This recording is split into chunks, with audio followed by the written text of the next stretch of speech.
Good morning students.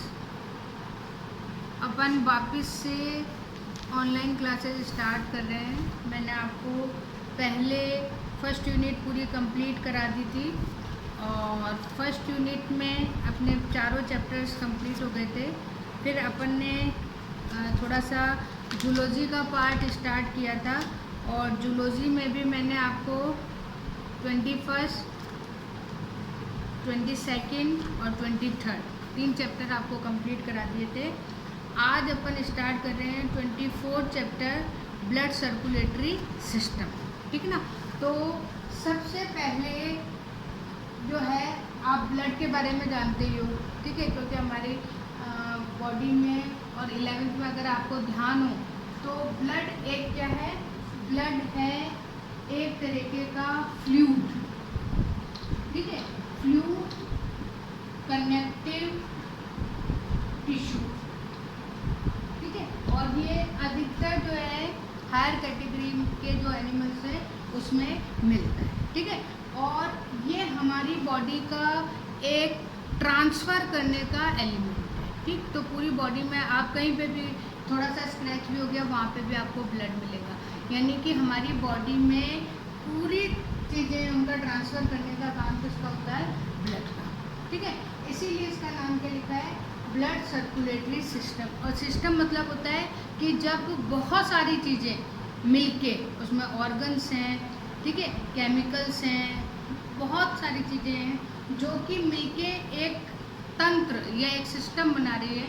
तो यहाँ पे भी अभी आप इसके पार्ट्स देखेंगे तो इसलिए इसका नाम क्या लिखा गया है, ब्लड सर्कुलेटरी सिस्टम। और इसका काम यही है सारी चीज़ों को, अब सारी चीज़ों में कैसे, जैसे मान लीजिए कि फूड है तो फूड को एक जगह से दूसरी जगह ले जाना, गैस है जैसे रेस्पिरेशन वगैरह है उसमें हमारी बॉडी में बहुत सारे केमिकल्स होते हैं उनको मूव करना। तो ये सारी जो भी चीज़ें हैं मतलब पॉजिटिव तो हैं नेगेटिव भी, ठीक है। तो जैसे मान लीजिए कि कोई एंटीजन एंटर कर रहा है तो वो भी ब्लड के थ्रू जो है एक जगह से दूसरी जगह ट्रांसफ़र हो सकता है। हालांकि ये इसको डिस्ट्रॉय करता है, लेकिन कुछ ऐसे हैं जो नहीं होते हैं डिस्ट्रॉय, तो उनको भी ये ट्रांसफ़र करता है, ठीक है। तो अब ये आपका इसमें हो गया, तो आपको इंट्रोडक्शन में समझ आ गया कि ब्लड सर्कुलेटरी सिस्टम है जो कि हमारी बॉडी में सर्कुलेशन करता है, चीज़ों को एक जगह से दूसरी जगह ट्रांसफ़र करता है। उसके बाद में है टाइप्स, ठीक है। टाइप्स क्या हैं, दो तरीके के हैं, ओपन और क्लोज्ड।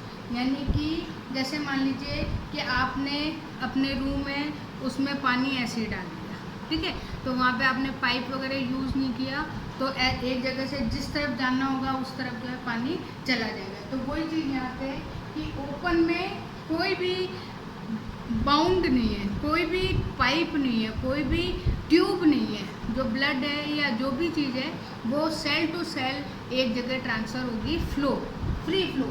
आप इसको एक तरह से कह सकते हो कि फ्री फ्लो है, यहाँ पे किसी तरह की कोई भी बाउंडेशन नहीं है, ठीक है, तो ये फ्री फ्लो है। जबकि जो क्लोज्ड है, क्लोज्ड में आपको ब्लड बिल्कुल सिस्टम से एक जगह से दूसरी जगह ट्रांसफ़र होगा, ठीक है। और उसके लिए बहुत सारे ट्यूब्स हैं हमारी बॉडी में, तो ये जैसे अगर आपने नाम सुना आर्टरीज़ हैं, वेन्स हैं, कैपिलरीज हैं, तो ये सब इसके थ्रू जो है मूव करेगा, ठीक है। तो ये दो हो गए यहाँ पे ओपन और क्लोज्ड। अगर अपन ओपन का मानते हैं तो ओपन अपने को पता है कि नॉर्मली जितने लोअर एनिमल्स, ठीक है, आर्थ्रोपोड्स हैं या जो अपने मॉलस्कन्स हैं, ठीक, इनमें जो ब्लड सर्कुलेशन होता है वो ओपन। लेकिन यहाँ पे एक बहुत इम्पॉर्टेंट है, वो है अर्थवर्म। अगर 11th में अपन ने पढ़ा भी था अर्थवर्म। अर्थवर्म लोअर कैटेगरी यानी एनिलीड्स का होते हुए भी उसमें ब्लड सर्कुलेशन का कैसा होता है, क्लोज्ड। तो ये एक यहाँ पे एक्सेप्शन है, वो याद रखना इसका ओपन का, ठीक है। क्योंकि हम इसमें अगर आपसे एग्जांपल पूछे तो आप कहोगे लोअर कैटेगरी, फिर आपको आ जाएगा कि अर्थवर्म क्या, अर्थवर्म भी लोअर कैटेगरी का है, लेकिन उसमें ब्लड सर्कुलेशन किसके थ्रू है, क्लोज्ड, ठीक है। तो ये बस याद रखना। फिर क्लोज्ड आपको पता ही लग गया, जितने जैसे अपन भी हैं तो अपने में भी क्लोज्ड ब्लड सर्कुलेशन, ठीक है। अब यहाँ पे हम पार्ट्स, तो ये सर्कुलेशन सिस्टम है, इसमें अपन पार्ट्स देख रहे हैं, तो हमारे पास में ब्लड है, हार्ट है और वेसल्स है। 3 पार्ट्स में अपन इस चैप्टर को पढ़ेंगे। ठीक है, सबसे पहले ब्लड आप जानते हो, अभी अपन और डिटेल पढ़ेंगे। फिर उसके बाद में हार्ट की स्ट्रक्चर आएगी, बहुत कॉम्प्लिकेटेड स्ट्रक्चर है, वो अपन कल करेंगे। फिर उसके बाद में वेसल्स, ठीक है, इन ट्यूब्स हैं, आर्टरीज, वेन्स और वेसल जो है कैपिलरीज, तो वो इस तरीके से। ठीक है, अब सबसे पहले अपन स्टार्ट कर रहे हैं क्या, ब्लड। ठीक है, अब ये जो ब्लड है, ये ब्लड अभी मैंने आपको बताया फ्लूइड कनेक्टिव टिश्यू है, तरल संयोजी ऊतक है और एक जगह से दूसरी जगह मूव करता है। ठीक है, अगर अपन देखें तो इस ब्लड में भी 2 चीज़ें, एक तो प्लाज्मा जो लगभग ये मान के चलिए 55% है। ठीक है, और जो हमारी ब्लड कार्पल्स हैं ये लगभग होती हैं 45%। ठीक है ना, यानी कि जो फ्लूइड है वो फ्लूइड ज़्यादा होगा। और अगर अपन प्लाज्मा को देखें तो प्लाज्मा थोड़ा सा येलो वाइट कलर का फ्लूइड होता है और उस फ्लूइड के अंदर जो है 90% वाटर होता है। ठीक है, और जो 10% है उस 10% में भी ये तो हो गया 90% और ये 10% में भी 9% होते हैं ऑर्गेनिक सब्सटेंस और एक मान लीजिए इसमें इनऑर्गेनिक सब्सटेंस होते हैं। तो आपके बुक में पूरी टेबल जो है प्लाज्मा की कंपोजिशन की दी हुई है और वो इम्पॉर्टेंट भी है। जैसे अगर वाटर है तो अभी मैंने आपको बताया 90% है और उसका मेन यूज़ क्या होता है, मेन यूज़ है ऑस्मोसिस। ठीक है ना, आपको पता है कि वाटर जो है वो हालांकि अभी आपके जब अपन बॉटनी वाला चैप्टर पढ़ेंगे तो उसमें ऑस्मोसिस आएगा, तो जितनी भी चीज़ है वो वाटर के थ्रू ज़्यादा मूव करती है। आपको पता है कि जहाँ पे वाटर ज़्यादा होगा वो कम की तरफ, जैसे आप डिफ्यूजन प्रोसेस वगैरह पढ़ते हो तो high concentration to lower concentration, तो इस तरीके से यहाँ पे मूवमेंट होगा। ठीक है, तो जो ब्लड प्लाज्मा है उसका मेन फंक्शन क्या होता है, रेगुलेशन और ट्रांसपोर्टेशन। ठीक है, सेकंड कुछ यहाँ पे ऑर्गेनिक सब्सटेंस हैं, ये ऑर्गेनिक सब्सटेंस कुछ प्रोटीन्स भी हैं जैसे ग्लोब्यूलिन है, फाइब्रोनोजन है, तो इस तरीके के यहाँ पे कुछ प्रोटीन्स हैं, कुछ कार्बोहाइड्रेट्स भी हैं जैसे ग्लूकोज भी है यहाँ पे, फिर अपने पास में कुछ फैटी एसिड्स भी हैं, तो कुछ चीज़ें हमारे पास में हैं।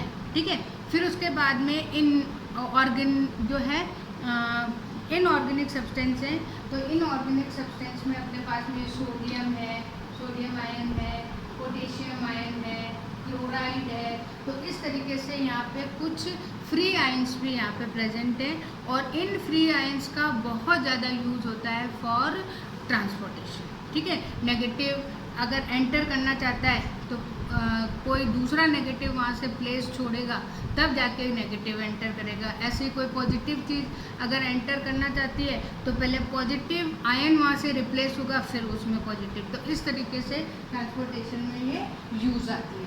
ठीक है, उसके बाद में है ब्लड कार्पल्स। ठीक, कार्पल्स अभी जैसे अगर मैं आपसे पूछूँगी कि आरबीसी का फुल फॉर्म क्या है तो आप कहोगे रेड ब्लड सेल्स। ठीक है, अब यहाँ पे क्योंकि लोअर क्लासेस में पढ़ा भी यही वर्ड यूज़ करते हैं, लेकिन अब आपको सेल्स की जगह यूज़ करना है कॉर्पल्स। ठीक है, कॉर्पल्स क्यों यूज़ करना है, क्योंकि ये जो हैं एक्चुअली सेल्स नहीं है।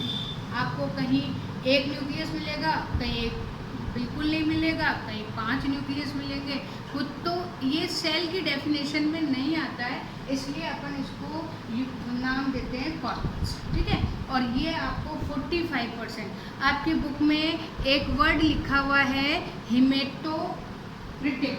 ठीक है, अब ये हालांकि बहुत ज़्यादा आपको कॉम्प्लिकेट वर्ड दिख रहा है, बाकी ऐसा कुछ नहीं है। It is a percentage of blood corpuscles in blood.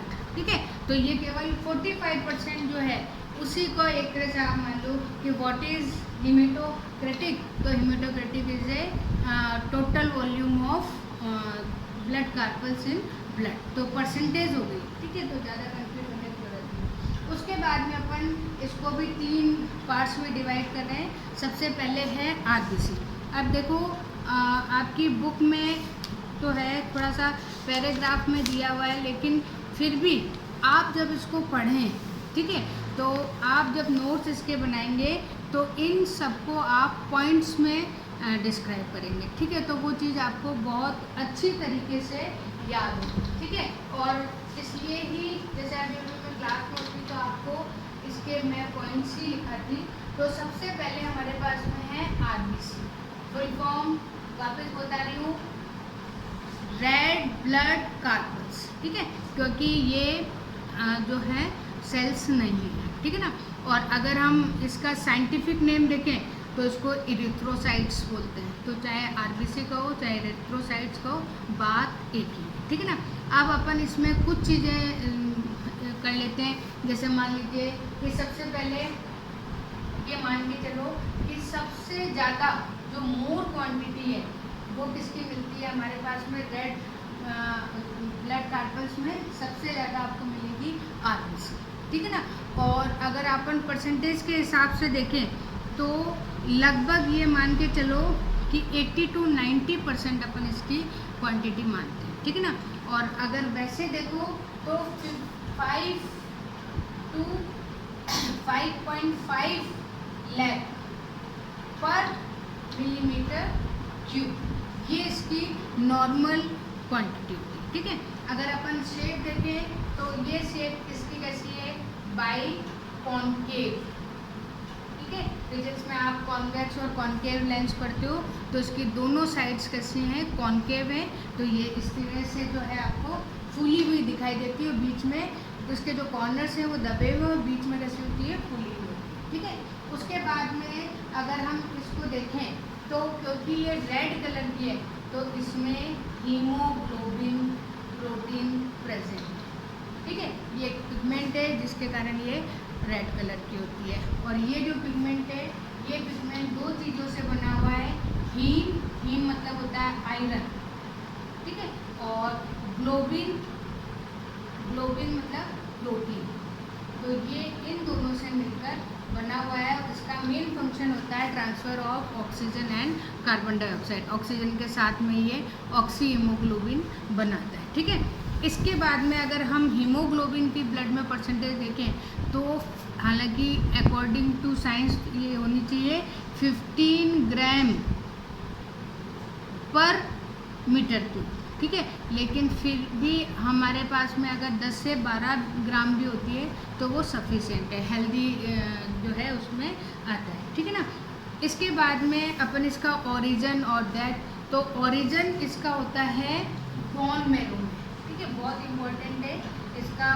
Bone marrow आप पढ़ चुके हो, जो बोन्स होती है उसके बीच की जो सेल्स होती हैं उन सेल से ये ओरिजिन होता है। और इसका डिस्ट्रॉय होता है स्प्लीन में, ठीक है। स्प्लीन को हम ग्रेवयार्ड ऑफ आरबीसी भी कहते हैं, डिस्ट्रॉय होती है। और डिस्ट्रॉय करने का काम देखो, तीन चीज़ें हैं। सबसे पहले ओरिजिन होगा कहाँ पर, ओरिजिन होगा बोन मैरो में, ठीक है। फिर इसको डिस्ट्रॉय कहाँ किया जाएगा, इसको डिस्ट्रॉय किया जाएगा स्प्लीन में। और डिस्ट्रॉय करेगा कौन, डिस्ट्रॉय करेगा लिवर सेल्स, ठीक है।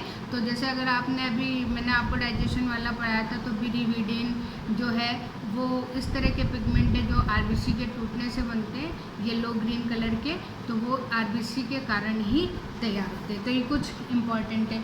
उसके बाद में हमारे पास में नेक्स्ट आता है डब्ल्यूबीसी, ठीक है। डब्ल्यूबीसी बहुत ज़्यादा इम्पॉर्टेंट है क्योंकि ये इम्यूनिटी या हमारी बॉडी में जो इन्फेक्शन है उन इन्फेक्शन को कम करती है, तो इसलिए जो है। लेकिन अगर आप इसकी क्वांटिटी देखो तो बहुत कम है, लगभग 7000, ठीक है, 7000 आपको मिलेगी पर मिली क्यूब, ठीक है।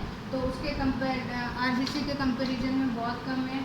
लेकिन इसका सबसे इम्पॉर्टेंट है कि ये इम्यूनिटी देती है, जितना हमारा इन्फेक्शन है उस इन्फेक्शन को ख़त्म करती है, डिस्ट्रॉय करती है, इसलिए इम्यूनिटी देती है। तो यहाँ पर ये हो गया, ठीक है। अब ये देखो तीसरा आपका प्लेटलेट्स है, वो प्लेटलेट्स ब्लड क्लॉटिंग है उसमें हेल्प करती है। तो इस तरीके से जो है अपन आज थोड़ा सा क्योंकि हालांकि इसमें अभी अब बहुत सारी चीज़ें हैं, तो WBC और प्लेटलेट्स ये जो है इसका डिटेल अपन कल करेंगे, ठीक है। तो कुछ मैं आपको फोटोग्राफ्स वगैरह इसमें भेजूँगी, हालांकि आपकी बुक्स वगैरह में है भी, पर फिर भी आप थोड़ा सा, क्योंकि अपने पास टाइम कम है, तो उसको अच्छी तरीके से करें। Okay, thank you.